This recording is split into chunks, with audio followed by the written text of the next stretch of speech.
ایک بوڑھا فقیر ایک بادشاہ کی سخاوت کے چرچے سن کر اس کے ملک روانہ ہو جاتا ہے۔ بادشاہ کے محل کے 40 دروازے ہوتے ہیں۔ فقیر ایک دروازے سے خیرات لے کر پھر نظروں سے چھپ کر دوسرے تیسرے اسی طرح 40ویں دروازے پر جاتا ہے تو درباری اس کو پکڑ کر بادشاہ کے سامنے پیش کرتے ہیں۔ بادشاہ اسے پکڑ کے اس کے ساتھ یہ فقیر بھی اس سخی بادشاہ کے محل میں پہنچ جاتا ہے۔ جب پہلے دروازے پر محل میں آتا ہے تو اسے خیرات دی جاتی ہے، پھر گھوم کر دوسرے تیسرے اس طرح 40ویں دروازے پر آتا ہے تو بادشاہ کو فقیر کی اس حرکت کے بارے میں اطلاع کی جاتی ہے۔ بادشاہ کے حکم پر فقیر کو درباری بادشاہ کے سامنے پیش کرتے ہیں تو سخی بادشاہ فقیر کو کہتا ہے کہ اے فقیر، کیا تو واقعی ایک فقیر ہے؟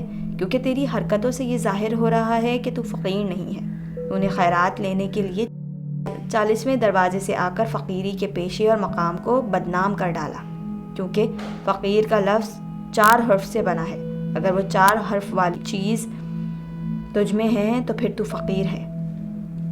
پہلا حرف فے۔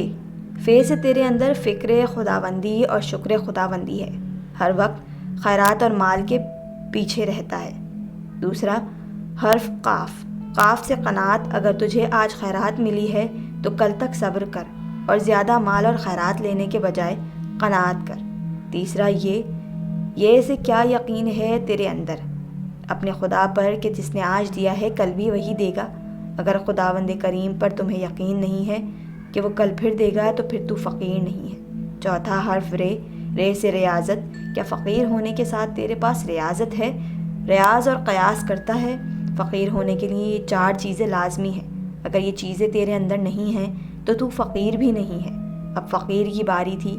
فقیر نے بادشاہ کے محل میں خیرات میں لی ہوئی ساری چیزیں بادشاہ کے دربار میں فرش پر پھینک دی اور جوش و جلال میں آ کر فرمایا، اے بادشاہ سلامت، سخی ہونے کے لیے بھی 3 چیزوں کا ہونا ضروری ہے۔ اگر وہ 3 چیزیں آپ کے اندر موجود ہیں تو آپ سخی ہیں، ورنہ سخاوت کا درجہ آپ سے کہیں اوپر ہے۔ 1 سین سے سچائی کا ہونا لازم ہے۔ کیا اگر تو اتنا بڑا سخی ہے تو اس میں کیا سچائی ہے کہ جب میں 40ویں دروازے پر پہنچا تو تم نے مجھے خیرات دینے کے بجائے ٹوک ڈالا؟ دوسرا خے سے خدا ترسی۔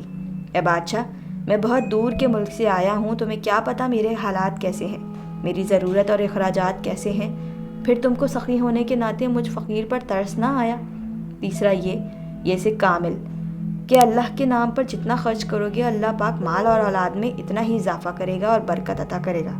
اگر یہ 3 چیزیں اے سخی بادشاہ سلامت آپ کے اندر موجود نہیں تو آپ بھی سخی نہیں ہیں۔